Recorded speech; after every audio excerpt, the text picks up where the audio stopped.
Welcome back, Addicts. We're here with another E3 coverage video. We're going to be talking over Square Enix conference as well as Ubisoft's. I'm here with Graham, and we're going to start in with Tomb Raider. What are your first impressions of the gameplay? Tomb Raider looks like a lot of fun. I did play the very first Tomb Raider game they released on the 360. I enjoyed it a lot. It was cool to see like kind of her origin story, more or less. It was a brutal game. And from what I hear and what we've seen so far, Shadow of the Tomb Raider seems to be probably her darkest game yet. So I'm very excited to see where they go with her characters, watch her really earn that Tomb Raider title and become, the Lara Croft we all know and love. So I will say, I'm very excited. The thing that I was most impressed with the gameplay demo was an aspect that they're calling become one with the jungle, which is like she's got like a real predator type vibe where she's getting cased in mud and like hugging the trees so like the people don't see her when they're like on patrols, and she's like able to stealthily take out the people from the trees. And it seems to be a lot of environmental elements, picking up gas cans and using them to cause explosions, or like turning off generators to alert enemies away. I do say that I'm still a little leery because I think these games have always been good. I mean, I've always heard good praise from them. But one of the things I just really is like a concern for me is the lack of variety. Like, because like in the first and second one, it seems like we've had basically the same kind of combat, or at least the same kind of skills to go about them. Yeah. And I mean, obviously she's more experienced in this one, but I'm really wondering on how much of a difference in like weapons or like takedowns there's going to be. I do know that they said there's going to be a grappling effect that they're going to add to this game, so that should be really interesting to see. I think that was enjoyable in Uncharted. So yeah, a lot of fun. But yeah, I do know that they said that there's going to be a lot of kind of like areas to clean out, kind of like there was in the first one. So that's interesting to see. I'm just hoping that it changes it up instead of just being a like prettier version of the same game that we got in. Yeah, and pretty indeed. It looks very. It does look good. good. I love the environment. I think it's going to be a lot of fun to stealth around in the jungles, and it looks pretty intense.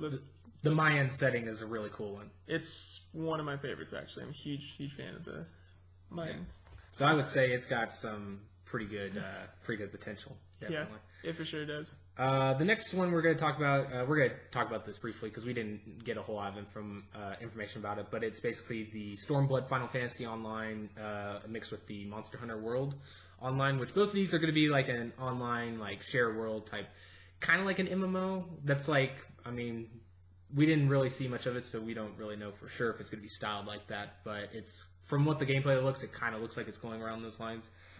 They did say that they're going to be getting I think it was Monster Hunter World's going to come later this summer, which is interesting. But yeah, not a whole lot to say. Did you have like any impression of that in terms of like? Honestly, not really. I'm not really a huge fan of the Final Fantasy series. Sorry, but Monster Hunter World, I actually did enjoy what I've played of that game, and so anything they can add to that would be pretty cool. Yeah. I will say though, if you're a fan of both series, it looks like they're doing some like crossover stuff, so it looks like something that you'll probably enjoy experience wise. But I guess we'll just have to wait and see. The next one we're gonna get into, which I know you have some input on, is the Captain Spirit, which we did cover in some previous conferences where it was first shown. So we're not gonna talk too heavily about it, but I know you didn't get a chance to talk about it, so I wanted to. Yeah, I'm actually really excited for it. I think it looks like a really sweet, heartwarming kind of experience. Yeah, but no, Captain Spirit looks really interesting to me. It looks like a great, like feel-good kind of game. It looks like heartwarming, and obviously it's going to need a really strong story. It's a story-based game, but I really like the idea of this kid, just playing with his imagination, and he's into superheroes, which what young kid wasn't? Like superheroes, a huge part of my childhood. And no capes though. He has a cape. No, I'm just kidding. That's fine. It's fine, man. Like wearing the capes, getting the masks. Like I did that when I was a little kid. And, I just love how they have like when he's like sitting there and it shows in like his imaginary world. He's got like a suit on. He's like doing firebolts or whatever, and then it just pans to the real world and he's like in a janitor's closet. Yeah.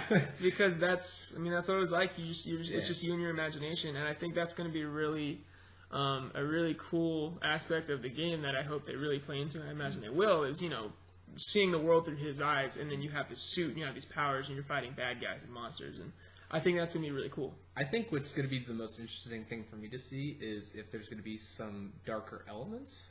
Because Life is Strange does have a little bit of some darker moments, and since they said this is kind of like a prequel story, I'm trying to wonder if this is going to be like their comic relief to kind of get you off of like the first game, you know, tone things down, and then you're going to go into Life is Strange 2 and just be like, whoa. For sure. Or if this is going to be something that's going to, you know, have kind of that aspect. I mean, it's set in the same universe, so it's just one of those things I kind of wonder about. But regardless, you know, like, it's a free game, so it's going to be pretty hard to just be disappointed with it. Oh, yeah, free game. I'm definitely going to check it out. Yeah. So, but anyway, we're going to go on to Dragon Quest XI, which comes out September 4th, which that's really close to the Spider-Man PS4 release, if I remember. Well, that might come out the 17th, so a couple weeks before. But what were your first impressions on that? I'm excited. I actually haven't gotten to try a Dragon Quest game, and it looks like something right up my alley. I like JRPGs, and obviously it's a huge one, especially over in Japan. Not as big here as some wish it would be, but this hopefully will give it a good push that it needs in America at least. I think it looks really cool, and I'm very excited for their collection coming out. You know, hopefully it's a good entrance point for people like me who haven't played any Dragon Quest game, just to check it out, see if you like it. So I'm very excited for all that coming out. I'm gonna be playing that real soon. So for me, like, I'm not a huge fan of like JRPGs, but this one did look good, and I was like, I might have to give that a try. It was like that good that because typically I don't play any or much, so don't matter. But anyway, no, that's cool. Yeah, so like I would definitely check it out. Like, at least watch the trailer, see if it's something you're interested in, because it may pull your attention. The next game, we didn't really get a whole lot of info for this. It was just the trailer, but that is Babylon Fall. The only thing we really know about is that it comes out next year. But I'm very intrigued about this. Yeah, I want more answers, as I think you do too, of what we saw. Because like in the trailer, you know, we saw just flashes of, you know, like a timestamp and a little description and a picture in the background, and then at the end we did get a short cinematic thing of like the dude like chopping off that big knight or monster's arm with like magic. It looked cool. So it looked very cool. Yeah, I'm really curious to see, because like some of the still frames looked like it was like depictions of like hell. So I don't know if there's like a supernatural element or if it's just like a historical setting but with like, you know, magical elements in it. So that would be really interesting. Totally. We don't know much about it, but it looks intriguing. I want to see more. Let's see here. We did get an announcement for, well, it was in the previous conference, but they did highlight again that Nier Automata is coming to Xbox July 13th with, or I'm sorry, not July 13th, June 26th this year with all of the DLC stuff.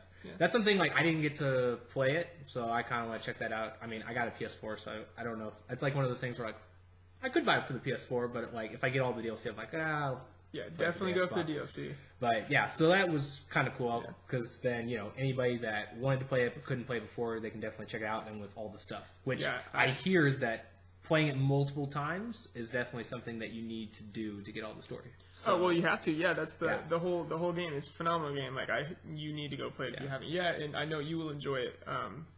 But to get the full story, you will play through the first time as the android, and you'll beat the game, and then you can immediately start back in, and you'll play as another character, and you'll play through it a few times that way to get the full story, and it's great.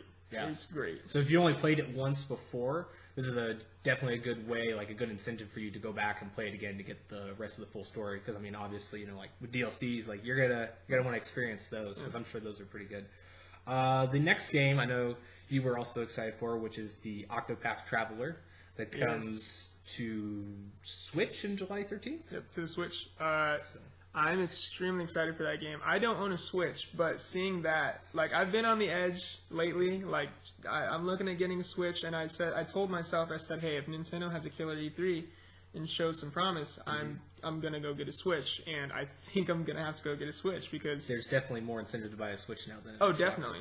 Yeah, well, but this I own an Xbox. So. Octopath Traveler looks really, really cool and right up my alley, of course. Again, you know, being a huge RPG fan, especially the classics. I love the style. I love the gameplay that we saw, and looking forward to really dive into this game and see how deep its mechanics are and the story and all that. So I'm excited. I want to see more soon. Yeah. So, yeah. Now the next game is arguably probably the second biggest game that for Square Enix fans, and that was Just Cause 4. I don't know about your impressions, but for me, and I mean, you probably already know my stance if you've watched the other video I did with Colton, but I'm not too looking forward to Just Cause 4. It does look it has a interesting new setting. The setting is Lee's, which I'm not sure where that's at. I think it was around the setting of the first one, if I remember right, but don't quote me on that because it's been a while. But they did see like they're adding some new elements, like they're having a lot of environment weather type stuff. So there'll be like tornadoes, blizzards, sandstorms. It looks like they got a big variety on like the map now, and those times some elements of gameplay. So that's interesting to see. It does come out later this year, around holiday of this year, which is December 4th. So you can definitely play it around the time or get it for Christmas. I personally, I would need to see more to see if they've bettered some things, but I'm kind of on the fence on it right now. Yeah, I haven't played a single Just Cause game. It's not really up my alley. It's just, to me, it's always just looked like a bunch of mayhem and destruction, and it's Michael Bay the game. Basically, Michael Bay directed a game, but it if it looks fun enough, like I did like the weather elements they've added to it. That looks intriguing. I'll have to see. I definitely recommend that you play the first or second one. Yeah, because it's pretty cool. I'll check it out. Yeah. All right. The next game is The Quiet Man, which I don't recall if they said this is a VR game. I don't think so. I think this is a full console thing, but it's really interesting because they have kind of a live action element. And I don't know if they did this just for the trailer or if they're trying to do something of another game we saw previously where it's going to be all in live action. But it did look intriguing. There seems to be combat element, which if they have a combat element and it's filmed live action, I'm really intrigued to see how that works. If it's not live action, then I'm still intrigued because it might have a good premise. But we don't really know much about the story, so kind of iffy on that too. Yeah. But I think they said they would announce more info on that game coming August, so we'll probably cover that for you guys. The last game that they showed at the Square Enix Conference was more of Kingdom Hearts, which we did get a release at this time, which is going to be early next year on January 29th. I'm not a Kingdom Hearts fan. I mean, I've never hated their games just from like watching them. I thought they always looked interesting.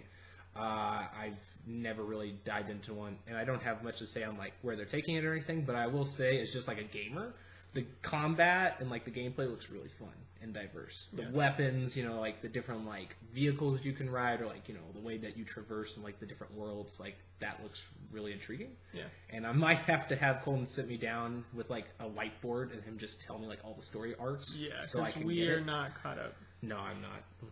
Either that or I'll have to ask my cousin because she's played like all of them.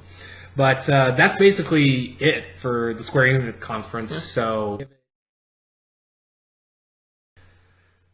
okay, so we're gonna get right into the Ubisoft coverage, which Ubisoft had a really decent conference when it came to like games shown. I wouldn't say it was strong. Very decent. It was decent, yeah.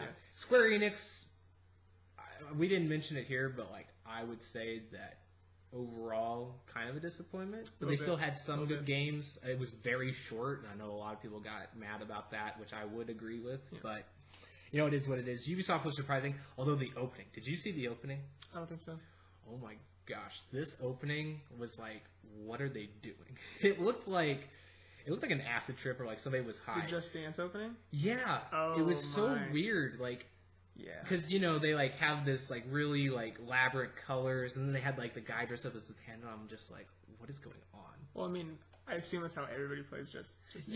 Yeah. I mean, Just Dance is like a pretty like, crazy game. But in terms of like, being flashy. Like loose, But like, I don't know. It's just like, you're really going to open a conference like that? I mean, I'm not a Just Dance guy, but hey, teach their own. Yeah. I don't know. It was definitely energetic. I'll give it that. Yeah. Which we said the opening for this conference was Just Dance 2019, which didn't get much info other than it's coming next year. But I mean, kind of like the same with these games, like if you're into sports games or, like games that come out every year, like Call of Duty and like Assassin's Creed or whatever. Like if you like the one that came out the year before, you're probably going to like the next installment because there's probably not going to be much change in like how it works. Just, more stuff, So we get into the second game shown, which honestly was probably my most excited game from the Ubisoft conference. We didn't see a whole lot. It was, we did get more of a look of Beyond Good and Evil 2. Kind of showing like a tech demo thing. I really like what they're saying about they're opening it up to the community to like have all this input in, which I think is a really cool aspect because I don't know how many like diehard Beyond Good and Evil 1 fans there are out there, but if you're really passionate about the game, it looks like that you can help shape the new one into what you want, so you're not going to have a bad experience. So that's kind of interesting. I'm not really sure how well that's going to work. Yeah, I'm saying it could be, a nice, like, hey, we're reaching out to the fans. We would like your input on this game. Help us create this world. And that could be cool, as long as they filter the content that comes through, which I assume they will. Or this could be just kind of a lazy, like, hey, we're kind of stuck in ideas. Help us out. Yeah, that's the other thing that's really, like, you got to be leery about. Yeah. And I think their motivation is what I'm questioning. Yeah. Now I will say the gameplay, as far as what we've seen, obviously it's really early stages, but the combat looks pretty good. I mean, obviously it's got some bugs to work out because I don't think like the contact is precisely lined up okay, or like they might be hovering a little bit off the ground, but that's just kind of minor stuff that they're still going with. But I do really like the aspect of the ships and how they're trying to make it seamless to go off the world or around the world really cool, into the universe like space. And so that's going to be really interesting to see how they do like traversal and stuff like that. The only kind of details they really gave was that this was going to be a prequel to the first one, and the first protagonist that was in the first one, I believe her name was Jade, is going to be a villain in this one. Looks like it, yeah. When she showed up, I know a lot of people got excited. So which if they do it right, I mean, that'll be a cool callback. Yeah. So I'm looking forward to that. I wrote down in my notes, and it's been a couple days since it's happened, so I don't really know if I meant to write this down or not. But they might have said that they're gonna try to allow a co-op experience. Which do you remember if they've said anything like that? Because I wrote it down in this section, but I don't remember them specifically saying that. Not that I remember. Now, it might be something like, if you guys remember or if you look it up, let us know. But I'm pretty sure they did. But I've been wrong before. But also, if you guys want to, if you're interested in going and getting any of your thoughts or ideas on the, like putting in info for it, the website that you could type into Google is the Space Monkey program. That was one of them that you could do. So check that out if you're willing to send in them any stuff. But there in the conference we got after this we got a few of DLC type stuff like Rainbow Six Siege or a new Operation thing that's coming in February. Nothing too big. We did see the next big game I would say was Trials. Yes. Trials Rising to be specific. That was a fun little. Did you like how they opened that? Yeah, I really like the opening. That was a lot of fun. Come out and crash on the stage it's a good time. It's Trials. Doing Chris Farley onto the table. Very exciting. Very exciting. So. Yeah, that was. I got Trials Fusion as a free game on Xbox, and I'm not so much up for 2D racing stuff, but it was really cool. I did play that with some buddies of mine, and that was a fun time. I really like seeing wipeouts in those types of games, which it looks like they capitalize on. Oh yes, in this new one. They had a whole montage of it, and that was definitely my favorite part. Yeah, just seeing that. So that might be something if it goes on sale, or even if you're a huge fan of that kind of stuff, I'd say that definitely looks good. Yeah, it could be a fun party game. I do like the aspect of being able to play against other people in real time. That looks like a lot of fun. Just racing side by side, talking trash on your friends. That could be a really fun party game. Yeah, and like you said, since you can do it, couch co-op, it gives you, an immense bonus, in our books, just because, there's so many few games that do that now. Yes.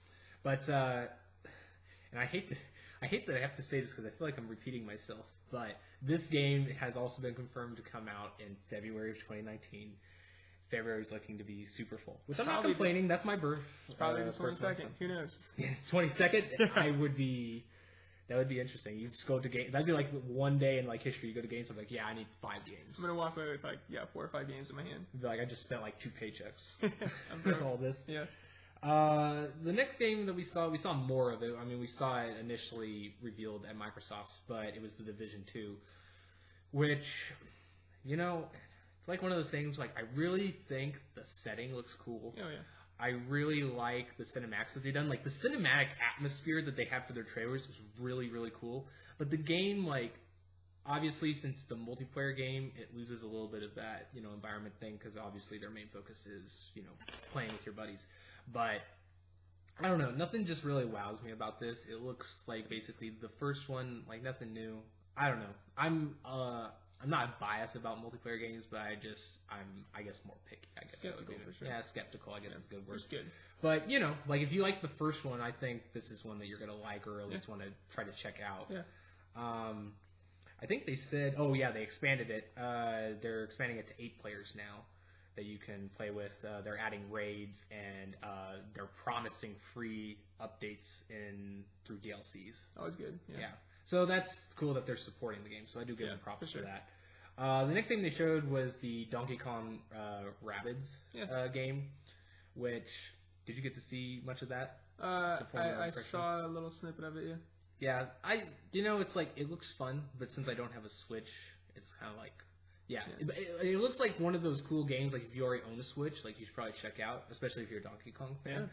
I can't say I'm a huge fan of like the Rabbids, but I mean, it still looks like a fun like Donkey Kong experience, and I wouldn't say it's like a game that will convince you to go get a Switch, but if you have a Switch, it's going to be a good addition to add to your library. Yeah, and I have no problem with the Rabbids teaming up with another one of Nintendo's IPs, because it worked well before with Mario and Rabbids. That was a really cool game. I thought that was a lot of fun. That was a really cool game. So they're doing pretty well on capitalizing on that. Yeah. The next game that I think will do well, but I'm kind of leery on this, is Skull and Bones. It looks really cool. Did you play Assassin's Creed 4 at all? No. Assassin's Creed 4 Black Flag, to me, it looks like they took basically their newer engine that has prettier water, and they took every mechanic that works for the pirate aspects in that game, and they just put it, and then they add players. Because it looks like, and they were confirming this, they have AI boats that you can go after. You can form a team, so you can have like little, I can't remember what they call groups of ships, but you can have a group of ships together and go after AI ships. You can go after other player ships. You can loot ships. You can like take, for instance, if it's a British ship, you can take the sails and you can use them to disguise yourself, so you can sneak past AI. Yeah. That is really cool. Very cool. And it looks like they capitalized on all the upgrades from like the AC Black Flag, and just adding more variety and like little perks to each one that you can get. They do have like the gameplay looks about the same, honestly. Maybe just a few like HUD changes or like the way it like aims or something like that. Yeah. But they also have like colony type stuff where like if it's like a fortress, like an island fortress, or it's like on the edge of land, like you can go and attack those. They said that those would be super hard, so you'd probably want to party. But I'm not complaining. I will say though, I'll be 50% more interested if they have like a supernatural aspect, like whether or not it's like the Kraken, and like they have like it where players can go and like kill the Kraken. I think that'd be really cool. They have calling it Skull and Bones, like they got like the aspect of like adding, like skeleton crews or like Davy Jones or like Kraken or whatever they want to do, like I'd be up for that. Just do it better than Sea of Thieves, please. That's all I really ask. Yeah, this does look to be the most promising of the pirate-based games coming out. I think it's smart. I assume someone would probably capitalize on the AC Black Flag. Because the ship mechanics in that game were one of the more popular things I kept hearing people talk about. All over. Like, hey, we love, driving these boats around the ocean, shooting people, getting in firefights. Like, it was a really good time. So I think making that the whole game experience with your friends, and you can go around as a pirate crew, like that sounds like a lot of fun. Yeah. I loved Black Flag. I didn't think it was a good AC game, but I thought it was a good pirate game, and it was definitely capitalized on that ship and the whole like Caribbean, and it was really cool. Which, speaking of which, what's really interesting about this thing, it's not the Caribbean; it's like the Indian Oceans type stuff. So that's interesting. The other thing I do really love about this is the flags. like the pirate flags and like the way you can it looks like variety or like I don't know, maybe you can customize them. I hope you can customize them. Which I mean, you can customize a lot of your ships, so crossing my fingers too. But it looks pretty cool. I'm interested. Yeah, I'll definitely be keeping my eye on that. Let's see here. The next game is Transference, which when I first saw this, I don't know. I was just kind of like, you know, when you get the feeling where you're like, you see somebody or you see a concept and you're just like, why are they here? And that's what I kind of felt like with Elijah Wood. No offense to him. He's a good actor. I love Elijah. Yeah, he's a good guy. Yeah. He seems like he seems like a gamer. Yeah, so, yeah, but I don't know. Like I guess we didn't see enough to really. It does seem like it has like an intriguing aspect. It looks like this is going to be a VR game, so it could be a really good title in terms of like VR. But I don't know how good it's going to be stacked up against like, you know, an actual PS4 title. Or yeah, it's actually PS4 or Steam. So yeah, it looks cool. Hopefully the story is really good. It had a very creepy thriller atmosphere. Mm-hmm. You know, with the father talking to the son and short reference to his mom and, you know, possible like issues with the parents. And so I think that looks intriguing. Mm-hmm. It could be cool. I'm just really curious to see because like when Elijah Wood was talking, he was saying that it was going to be focused on basically like the like what's a good word to describe this? Like the fantasy, like whenever you're daydreaming and you're thinking like what it would be like to enter somebody else's consciousness, you know? Yeah. And so obviously, since he said that, my impression is that you're going to be taking control of like different consciousness from the game, which I'm really curious to see how that looks like that digital cloud monster fits into that. Yeah. So yeah, that was just something that didn't seem that fit with the deal, but I don't know what that's supposed to represent or how that comes to be. But it looks interesting. I don't know if I will necessarily like keep too close attention with this, but you know, I'm waiting to see what the reviews are. Well, Graham, are you gonna do a review on it? I'll have to see. All I'm gonna say is if this game ends up being, you know, really good, I would like to see Elijah Wood on more projects. I wouldn't mind seeing him again. So, Fair enough. Fair enough. Yeah. Alrighty. Well, the next one I know a lot of people are going to be excited for, which is the Starlink Battle for Atlas game. It was announced before, but we get to see more gameplay with it, and then we also get the huge announcement that they're bringing back Star Fox, and it's actually going to play a pivotal role with Battle for Atlas. Which this game, I mean, honestly, like they say it's going to be coming out October 16th, and on all consoles. So that's really cool. Now the Star Fox one, I think they said would only be on Switch, but Battle for Atlas is going to be on all consoles. Yeah. And I don't know, this game looks pretty interesting. You know, I'm kind of hesitant because of what No Man's Sky turned out to be, and it looks like kind of like a No Man's Sky. But you know, it looks promising. The only thing I don't know about is like it has like like that stupid Disney what is it, like Disney Infinite game? Yeah. That it has like the little toys and you like place them down and it's like supposed to like appear. It looks like it has that aspect, and I think that will be cool if it works not how I think. Because I just feel like if you need to have those pieces to play, that's going to be really irritating. I think it would hurt the game because if you saw what happened with Disney Infinite, it didn't go well. Yeah. And also, like, I heard somebody pull up, or like, what's going to happen if I take my game over, like, all my pieces to, like, my friend's house? And I'm like, yeah, look how cool this is. And then, like, you come back home and you want to play and you're like, you're getting into this, like, really hard boss fight where you're like, I need heavy missiles. Crap, I left my heavy missiles at my friend's house, like, how am I going to switch them out? Because that seems like a key component. I don't know if that's an option to turn off, but that's something that aspect is kind of... We'll see. I just don't like the idea of having to, I don't know how much it would be, like, go out and buy, if that is the case. If you do need the extra toys or accessories, I don't like the idea of paying for a game and then having to go buy extra for it. I will tell you, like, if it's sold only by Nintendo, it probably will be expensive because Nintendo is notorious to have like really expensive like accessory stuff. Yeah. But I don't know, we'll see. Like, it looks interesting though. The ships look pretty cool, I'm not gonna lie. Yeah. And I'm all for like spaceship combat. Stuff's really cool. Yeah. Let's see here.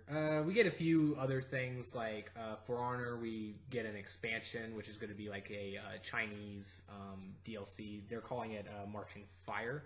and that's supposed to come out June 18th. And I'm guessing that's going to be a free trial because I think the actual release is going to be October 16th. But they did say they're adding new modes as well. One's called Bridge, which is kind of like a Castle Siege type thing. Yeah, nothing really. I always thought For Honor looked really cool, but I'm not a big fan of you have to switch the analog stick in the direction or the opposite direction to counter it. I mean, some people are really good at that. I'm just not good at it, so that's why I don't. Yeah, I don't like it. But that's just a personal thing. But if you guys like For Honor, or if you've been playing it, looks like you're gonna have a cool expansion. Because I'm not gonna lie, the new character sets, some have just bow staff, some have the staff with the blade on it, and then I think they had a couple I can't remember what they're called, but they're the curved swords that have almost a complete 180 curve at the very end. So those look really cool. Check it out if you're interested in it. We get the Crew 2 announced. There's going to be a beta for it. That's going to be June 21st. Not a whole lot more information there, but if you're into, racing, I will say, I think this was the one that added so much variety. Yes, it was actually. I see that with variety down there. But they not only have cars and planes and boats, but they're also going to have ATXs. And when I was watching an interview, the director said they're even having monster trucks in there, I think. So, I mean, it sounds honestly, out of all the racing games that are coming out, I would probably recommend this one the most because it just seems like it's more bang for your buck. You get so much variety. But I'm anxious to see how that works. I mean, because obviously with another shared world, Forza's doing that. We'll see how that matches up with it. The last game of AC's conference, I said AC's conference. Yeah, Ubisoft is basically AC at this point. But it is Assassin's Creed Odyssey, which is set in 431 BC in Greek, which, Greece, Sparta, and Athens. What are your first impressions of this? Because I have many. I know. We'll get to that. But I think, I am intrigued by the fact that you get to choose where your character starts out. I think a popular one is going to be, playing as a female. Playing as a female. But playing as a Spartan. I think that sounds fantastic. Who doesn't want to do that? Ever since I've seen 300, of course. Everybody's a badass when you're from Sparta. Oh, yeah. So you're going to be kicking a bunch of people into a hole. Hopefully, yeah. They saw a lot of that in the gameplay. Yeah. Just kicking people. That looks cool. It's got RPG elements from what we saw, more so probably, right? Than any other Assassin's Creed. Yeah. I would say more so than Origins. Yeah. For me, the visual representation, it kind of gave a Dragon Age feel, but without all the magic and races. You know what I mean? Because it had the dialogue, and I think in terms of graphics, it kind of reminded me of Mass Effect. Well, I'm not going to say that as a bad thing because the graphics were definitely better than the last Mass Effect. But I mean, just overall, the way that it zooms in and stuff like that, and the way the dialogue pops up. Yeah. I will say though, why have Assassin's Creed attached to this title? And this is my biggest concern. You could just call it Odyssey or whatever else you would like to call it, because it's all about sales. It's not really an Assassin's Creed game. Yeah, you're more or less, they're probably just adding Assassin's Creed. You're just paying for the brand at that point. Yeah, and that's the one thing that honestly, if this didn't have Assassin's Creed titled on it at all, and it didn't have the Assassin's logos in it, well, I don't know. Maybe they could have done that as an Easter egg thing. But if it was just called Odyssey, I would have been 10 times more into it. Yeah. But I don't know, because Assassin's Creed for me, I felt died when Assassin's Creed 3 came out, and it wasn't so much that I thought that was the last good Assassin's Creed game. I just thought that was the last of what Assassin's Creed was supposed to be. Assassin's Creed was all about the animus and dealing with the present and trying to figure out how to solve the future problems by looking into the past. And I just felt that got lost, after 3, and there's not much to the story, which was a really cool aspect of Assassin's Creed. And I don't know, this looks like a really cool game. Like you said, it's got some really heavy RPG aspects, and it looks like a good RPG. I'm not gonna lie. Yeah. It's just not Assassin's Creed. Yeah, the combat is still something to me that they've changed, and I'm not 100% on board with the way that the combat is. But, you know, if you're a Souls fan, I think you're definitely going to like this. Yeah. I just hope that Odyssey doesn't have, you know, a flood of microtransactions like Origins reportedly had. So that's mainly the big thing to watch out for. But, you know, it's going to come out in October 5th. So, you know, you'll probably be seeing early access stuff in the next few months.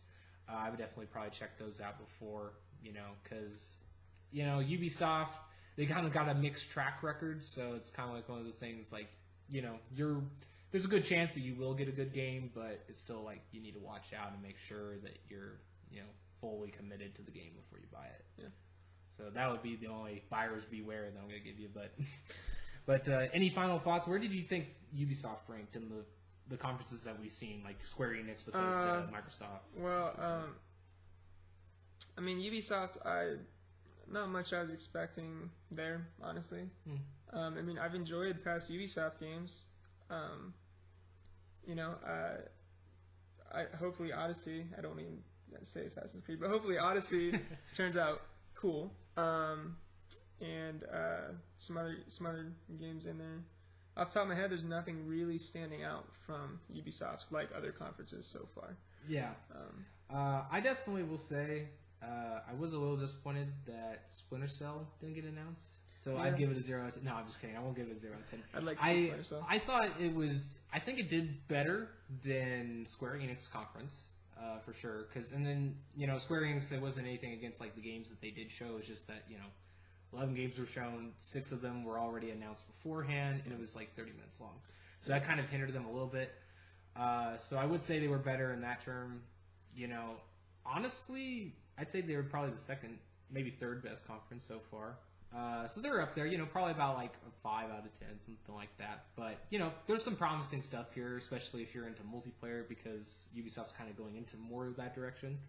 So, you know, if you're somebody that's got online, you got a lot of buddies, you know, you got Division, you got Skull and Bones, you got, I mean, all those different stuff, the crew. So, yeah, fun games. Yeah, I would definitely say overall it was like better than I thought, because I thought Ubisoft was going to bomb like Square Enix did, and it ended up being like that. But yeah, overall not wowing me. But I'm waiting to see how Sony and like Nintendo's going to do, because those are arguably the next big heavy hitters left. Oh yeah, very excited for Sony's conference. Yeah, Sony's, man, like I said, like, you know, Microsoft's winning it right now on E3, but I'm just know Sony's waiting to throw down that trump card, which I'm not fine. I'm okay with that, because I enjoy Sony's conference. But we'll see. Yeah. So anyway, guys, that'll be all for us today. We're going to be trying to give you coverage for the other conferences as soon as we can, so expect those soon. But until then, later, Addicts.